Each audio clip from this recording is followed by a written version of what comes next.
Bonjour à tous et bienvenue sur l'Informagique. Aujourd'hui on va parler du cloud. Qu'est-ce que le cloud ? C'est un ensemble de services sur internet généralement à abonnement mensuel et ou annuel, dont le plus connu est le Drive. Qu'est-ce que le Drive ? Le Drive c'est un espace de stockage à considérer comme un disque dur externe dans lequel on peut y placer tous ses fichiers, dans la limite de l'espace disponible, bien souvent extensible en payant davantage tous les mois. C'est quoi les points forts du cloud et des drives ? Le gros point fort numéro 1, c'est que c'est disponible tout le temps et partout 24 heures sur 24, 7 jours sur 7, sans interruption, et le tout sans encombrement supplémentaire dans un sac à main ou un sac à dos. Le deuxième point fort à mon sens, c'est que c'est abordable. Le troisième, c'est que c'est très bien intégré au système qui l'embarque. Le quatrième, c'est la sécurité des données.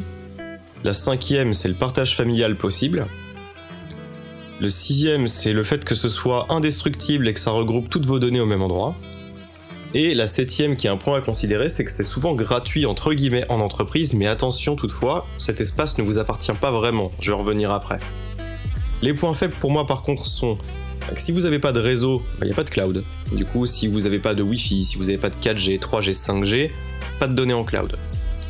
Le coût qui peut être relativement rebutant quand même, alors même si j'ai dit que c'était abordable, chacun voit abordable comme il l'entend, comme il le voit.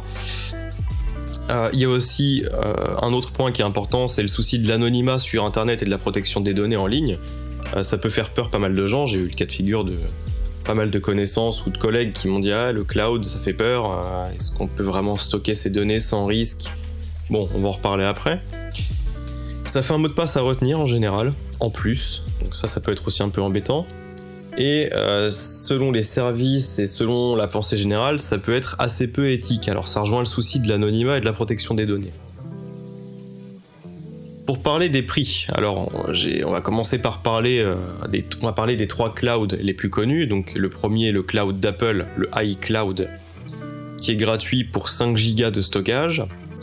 Ensuite à 1€ par mois, 99 centimes, c'est 50 Go. À 2,99€ par mois, c'est 200 Go. Et à 9,99€, c'est 2 Tera par mois. Donc 2 Tera, ça fait 2000 Go. Ensuite, chez Google, donc pour tout ce qui est Android, appareil Android, on a le Google One. Donc on a 15 Go de gratuit, de base. 100 Go à 49 centimes pendant 3 mois, puis ensuite 1,99€ par mois. 200 Go pour 75 centimes pendant 3 mois aussi. Et ensuite 2,99€ par mois. Pour 2 Tera, on va payer d'abord 2,49€ par mois pendant 3 mois, puis 9,99€ par mois. Et le dernier à prendre en compte, c'est celui de Microsoft, donc pour les ordinateurs, PC. Donc on a 5 Go de gratuit, tout le temps. Ensuite, on a 2€ par mois pour 100 Go, ça fait 20€ par an. Ensuite, on a 7€ par mois pour 1 Tera, ça fait 69€ par an. Et ensuite, on a un mode famille, dont on a du coup 6 Tera pour 10€ par mois, ce qui revient par contre à 99€ par an si on le prend en une fois. Alors les avantages des services cloud, c'est que vous n'avez pas uniquement de l'espace de stockage à disposition. Je veux dire, par exemple, pour iCloud, c'est aussi le fait de pouvoir synchroniser tous vos appareils iOS, Mac ou iPadOS ensemble. Je vois, pour moi, j'ai un iPhone et un iPad. Tout se synchronise en temps réel, que je prenne des notes, que je fasse quelque chose sur une application en particulier. Si j'ai ces applications-là sur mon autre équipement, ça va se synchroniser aussi. Ça va synchroniser les messages, ça va synchroniser bien sûr les photos, les vidéos et tous les fichiers qu'on peut avoir en stockage. Donc c'est super pratique. Chez Google, c'est le même système, donc pareil, on peut avoir... ça peut être redondé sur plusieurs appareils à la fois. Et chez Microsoft, c'est pareil aussi. La seule différence, c'est le famille, le forfait famille qui est payant. En gros, c'est vraiment pour plusieurs personnes différentes. Il y a la même chose chez Google aussi, qui permet de partager avec plusieurs personnes différentes. Et il y a pareil aussi avec Apple. Moi, ce que je fais, c'est que pour chez moi, je partage mon compte iCloud que je paye 10€ par mois, 9,99€ pour 2 Tera. Ce qui fait que je peux synchroniser mes équipements à moi, les équipements des gens de ma famille, en plus sans surcoût supplémentaire. Et c'est super intéressant. La seule nuance, c'est que pour Microsoft, l'abonnement, donc l'abonnement Office 365, ce n'est pas uniquement un drive, c'est pas uniquement des fichiers à sauvegarder, des espaces de stockage, c'est aussi toute la suite Office qui est inclus. Et ça, c'est super intéressant parce que avoir Word, Excel et PowerPoint et compagnie, ça peut être vachement avantageux par rapport à des logiciels libres qui existent, qui sont peut-être un peu parfois moins compatibles ou moins bien. Donc il n'y a pas qu'un espace de stockage cloud, il y a aussi plus que ça. Donc pour résumer, voilà, donc les 3 services les plus connus de cloud, c'est ça. Alors bien sûr, après, s'il y a des gens qui veulent monter leur propre cloud, ils peuvent le faire, mais par contre, ça requiert des connaissances plus poussées en informatique. C'est à la portée, c'est assez simple, mais ça demande ça demande déjà du matériel et ça demande un peu d'implication personnelle. Donc là, je vous ai vraiment cité les 3 systèmes entre guillemets les plus simples selon les équipements que vous avez chez vous déjà à disposition. Donc de ce qu'on pourrait en conclure, c'est que, alors oui, le cloud c'est super, hein, en 2023 il y en a partout, à toutes les sauces. Vous en utilisez sans le savoir, je veux dire, si vous êtes possesseur d'iPhone, vous avez forcément iCloud en gratuit, déjà dans un premier temps. Les possesseurs d'Android c'est pareil, vous avez le Google One gratuit aussi. Les possesseurs de PC sur Windows c'est pareil, vous avez le OneDrive de 5 Go qui est gratuit aussi, que vous utilisez d'ailleurs peut-être pas forcément, on fera peut-être une vidéo là-dessus sur comment on s'en sert. Donc au final, tous les services cloud gravitent autour de vous, hein, et maintenant de plus en plus de services aussi et des applications se mettent au cloud. C'est-à-dire que vous n'utilisez plus les applications réellement sur votre ordinateur, mais vous les utilisez sur un serveur distant. Parce qu'en fait, au final, le cloud, ce qu'on appelle cloud, c'est simplement un ensemble de serveurs qui fournissent des services. Donc voilà.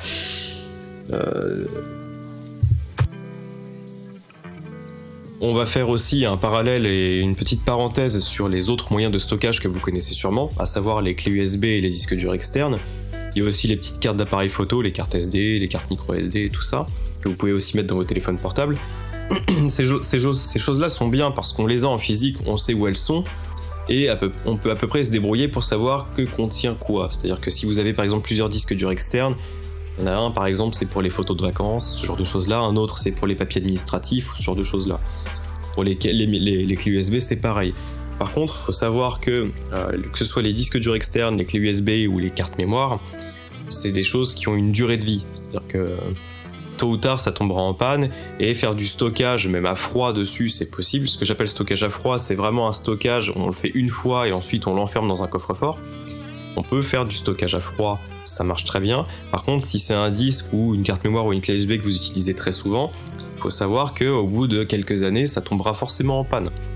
Plus vous n'êtes pas à l'abri de la casse, donc un disque dur externe, les disques les moins chers c'est des disques mécaniques, donc c'est très sensible aux vibrations, aux ondes électromagnétiques et compagnie, donc si vous le faites tomber ou quoi que ce soit, vous pouvez quasiment être sûr et certain que ça va tomber en panne en fait. Même si c'est relativement robuste, faut y aller, mais il suffit de le faire tomber d'une table, par exemple d'une table à manger, et c'est terminé. Les clés USB c'est pareil, le gros point noir de ça, hormis certaines qui sont toutes en métal, c'est que souvent ça peut se plier aussi. Je veux dire, c'est déjà arrivé de casser une connectique dans un port USB ou ce genre de choses là, et puis c'est quand même des équipements qui chauffent beaucoup. Une clé USB, comme c'est petit, la chaleur se diffuse beaucoup moins bien, et du coup ça chauffe énormément. Et de par cette chauffe qui va arriver tout le temps quand vous allez transférer des fichiers, au bout d'un moment, elle va rendre l'âme. Et les cartes mémoire c'est strictement pareil, si ce n'est même pire, parce que pour le coup c'est tout petit, c'est tout fragile, donc du coup c'est très facilement détruit en fait. Vous pouvez facilement les perdre, vous pouvez facilement les détruire. Par exemple, j'ai eu le cas de figure avec pas mal de petites cartes micro SD, c'est de les recevoir même carrément parfois neuves mais pliées. Alors quand je dis pliées, c'est légèrement, très légèrement, mais ce qui la rend inutilisable. Et donc du coup, service après-vente, et voilà, on nous la remplace. Donc ça, c'est les désavantages des disques durs et des supports de stockage physiques que vous pouvez avoir avec un cloud. Donc c'est vrai que le cloud, pour le coup, si vous voulez pas vous encombrer, si vous voulez partager vos fichiers avec votre famille, c'est très facile, c'est très simple. Si vous voulez partager avec vos collègues, c'est très simple aussi. C'est plus simple que de donner une clé USB à quelqu'un qui va potentiellement la perdre, la détruire, l'oublier quelque part, et donc du coup, potentiellement perdre tout le travail que vous avez fait et stocké sur cette clé, ou sur ce disque dur externe. C'est vrai que c'est plus facile de donner à quelqu'un un objet que de lui donner un lien, par exemple web, vers un bout de votre cloud. C'est vrai que c'est pas forcément super intuitif, ça, par rapport à copier-coller sur une clé. Donner un lien, c'est moins intuitif, c'est sûr. Mais je peux vous assurer que ça marche mieux. Ça marche mieux parce que le fichier est disponible tout le temps, il n'y a pas d'usure, il n'y a pas de problème, il n'y a pas de souci majeur en fait. Donc voilà. Donc c'est à peu près tout pour le cloud, j'ai fait à peu près le tour. Je pense que ça vous a potentiellement éclairé sur sur les différentes méthodologies, sur les différents services qui sont proposés, les prix aussi, parce que c'est vrai que parfois on les connaît pas, l'utilité, les avantages et les inconvénients de ces systèmes-là. Si vous avez des questions, n'hésitez pas à les mettre en commentaire, n'hésitez pas non plus à liker la vidéo pour le référencement, ça aide. Et puis je vous remercie à tous d'avoir écouté, et puis bonne journée à vous, au revoir.